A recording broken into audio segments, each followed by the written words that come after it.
tout le monde et bienvenue pour cette nouvelle vidéo. Alors aujourd'hui nous sommes dans le parc du château de Rambouillet où est mort François Ier. Mais on ne va pas parler de François Ier, enfin pas que. On va aussi parler de sa mère, Louise de Savoie, une femme de caractère sans qui jamais, et je souligne le mot jamais, François n'aurait ceint la couronne de France. Et c'était loin d'être la seule parce que comme vous allez le voir, cette période charnière entre la fin du Moyen-Âge et le milieu de la Renaissance est pleine de femmes de caractère, c'est incroyable, vous allez voir. C'est parti!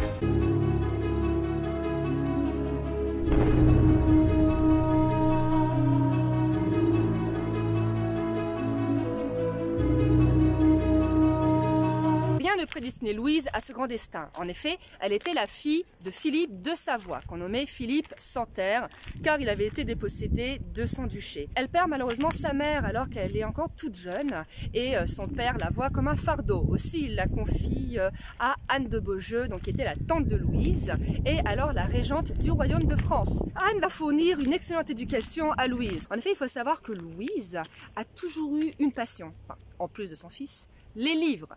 Et plus tard, elle se targuera d'avoir une des plus belles bibliothèques de France. C'était vraiment une femme très cultivée.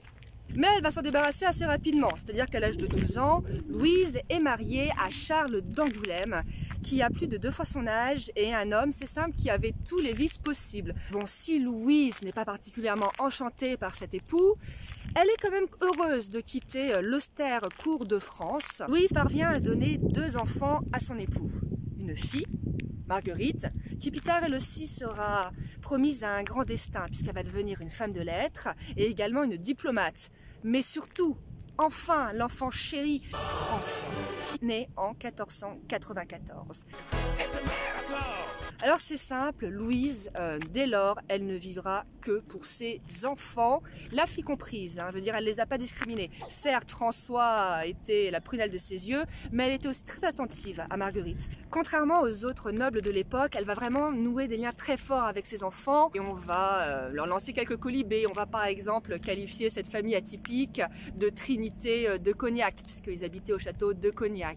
Alors je ne vous dis pas le traumatisme quand François eut 7 ans, parce qu'il était d'usage que les jeunes garçons quittent le giron maternel et soient élevés voilà, par des bonhommes. Aussi, quand Louis XII envoya ses émissaires pour aller récupérer François, que sa mère avait caché dans sa chambre, l'émissaire dut utiliser une hache pour entrer dans la chambre et fracasser la porte, parce que sinon jamais Louise n'aurait accepté de céder son fils. Here's Johnny. Bon, elle a dû faire bon gré mal gré, mais de loin continua à chapeauter l'éducation de François. Elle voulait vraiment en faire un humaniste, un homme de son temps, un fier guerrier, mais aussi un homme féru d'humanité. Il faut dire que Louise avait de grandes aspirations pour son fils, qu'elle imaginait déjà roi de France. Pourtant, dites-vous bien qu'à l'époque, François était un total outsider. Personne n'aurait misé 1 euro sur lui dans l'ordre de succession. Alors, la consécration pour Louise de Savoie a lieu en 1514, puisque Claude de France, la fille d'Anne de Bretagne et de Louis XII, épouse son François. Alors c'est une écrasante victoire contre Anne de Bretagne qui s'était toujours opposée à ce projet de mariage, puisque Anne avait très peur que ça scelle le destin de la Bretagne et qu'elle soit ensuite rattachée à la France, et l'histoire lui donnera raison. Alors Louise jubile, François un peu moins, parce que François, soyons honnêtes, il est magnifique, il fait 1m98, il est bien fait de sa personne. Bravo! You see that, brother? In most things, we French excel you. Bon, il a quand même un petit complexe, une cicatrice au niveau de la mâchoire qui a résulté d'une bataille de boules de neige avec ses amis. Bon, pour la cacher, il adopte la barbe et c'est comme ça que la barbe devient à la mode à la cour de France. Alors que Claude, c'est une brave femme, mais c'est un laidron. Et ça, François Ier... Mais bon, il va vite se consoler dans les bras de Françoise de Chateaubriand, puis d'Anne de Pisseleu.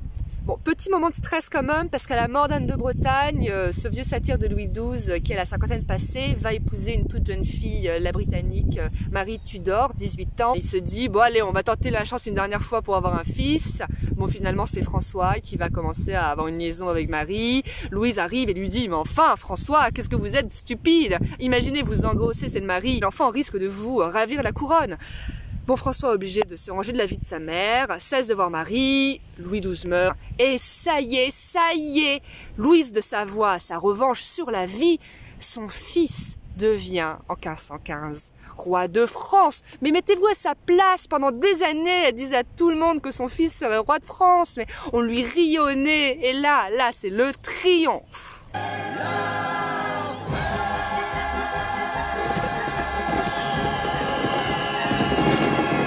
Elle est traitée comme une reine-mère, même si elle n'a jamais régné. Et d'ailleurs, quand en 1515, François débute sa première campagne d'Italie, c'est elle qui obtient la régence du royaume, mais pas une régence complète. Il ne lui donne pas le sceau royal, pas cette fois. Mais voilà, ça montre quand même toute la confiance que François Ier avait dans sa mère.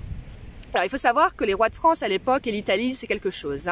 Pendant 50 ans, ça va être l'obsession des rois de France, récupérer la péninsule. Alors tout commence au XVe siècle. La maison d'Anjou, qui est une branche cadette des Capétiens, a le duché de Naples, et ce depuis le XIIIe siècle.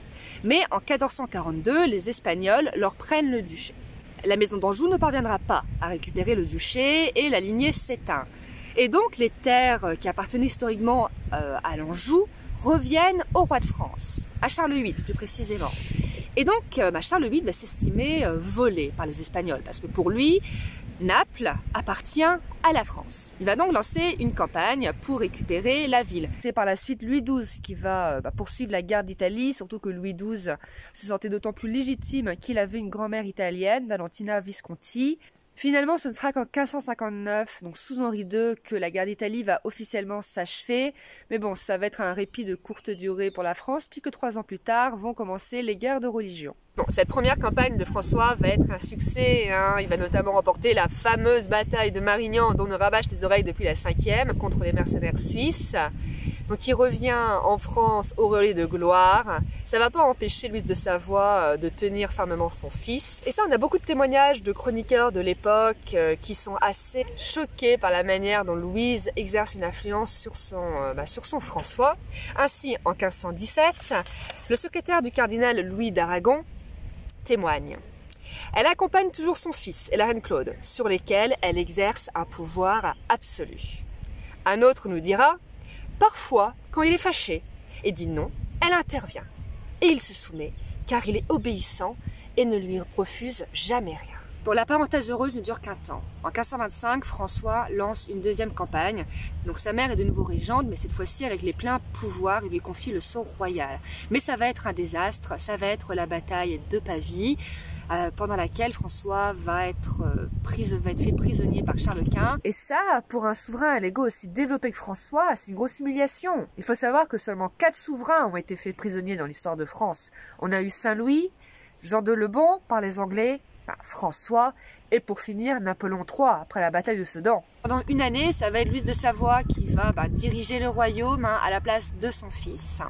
Donc elle va négocier ses libérations, elle va mener une politique étrangère assez audacieuse, elle va s'allier à l'Angleterre mais aussi à l'Empire ottoman. Bon, la France va devoir payer un lourd tribut, donc elle va devoir payer 2 millions de livres, et les 2 enfants de François, dont le futur Henri II, vont être échangés en fait et tenus en otage contre François Ier. Bon, François est aussi supposé donner la Bourgogne aux Espagnols, ce qu'il ne va pas faire. Lui, il avait qu'une idée en tête, c'était se venger et en découdre encore avec Charles Quint. Bon, il faut savoir qu'à l'époque, les 3 plus grandes puissances européennes étaient aux mains de 3 jeunes coqs impétueux dans leur vingtaine, belliqueux. Donc on avait Henri VIII pour l'Angleterre, François pour la France et Charles Quint pour l'Espagne. Vous l'aurez compris, la paix viendra par les femmes. En effet, le royaume était exsangue, l'Espagne aussi, et Louise prit l'initiative de négocier une paix, vu qu'aucun des jeunes hommes voulait entamer une négociation, parce que ça aurait été une honte pour eux. Donc elle commençait à négocier avec Marguerite d'Autriche, qui était la tante de Charles Quint. C'est ce qu'on appelle la paix des dames, et ça va déboucher sur le traité de Cambrai en 1529, qui va mettre fin temporairement aux hostilités entre la France et l'Espagne. Donc cette paix durera jusqu'en 1536, mais Louise de Savoie ne sera pas là pour voir sa fin, puisqu'elle va mourir en 1531 et elle aura droit à des funérailles mais dignes d'une reine. En plus de la personnalité haute en couleur de Louise de Savoie, ce qui est vraiment frappant à cette époque, c'est le nombre de femmes de pouvoir qui cohabitaient. Enfin, c'est fou. Rien que dans cette vidéo, on a parlé d'Anne de Beaujeu, d'Anne de Bretagne, qui était quand même une personnalité entière. de la fille de Louise de Savoie, mais également de sa fille, Marguerite, de Marguerite d'Autriche, la tante de Charles Quint. Toutes ces femmes avaient un vrai rôle politique, assumé, et cette influence des femmes en politique, ben, ça va se perdre, du moins en France, parce que dans d'autres pays, on aura Christine de Suède, on aura bien sûr Marie-Thérèse d'Autriche, mais en France, pour moi, la dernière, ben, c'est Marie de Médicis, en fait, et après elle, on va vers une genrification des rôles peut-être un peu plus forte, et les femmes vont progressivement s'éloigner de la politique. Donc voilà, j'avais envie de parler de Louise de Savoie pour ces deux raisons, parce qu'on parle beaucoup de François Ier et on oublie un peu sa mère. Or, sans Louise, jamais François ne serait monté sur le trône. Et on sous-estime également l'importance des femmes à cette époque. Donc en tout cas, moi j'espère que vous avez aimé cette vidéo. Et rejoignez-moi sur les réseaux sociaux, Twitter. Et je vous dis à bientôt pour une prochaine vidéo. Salut!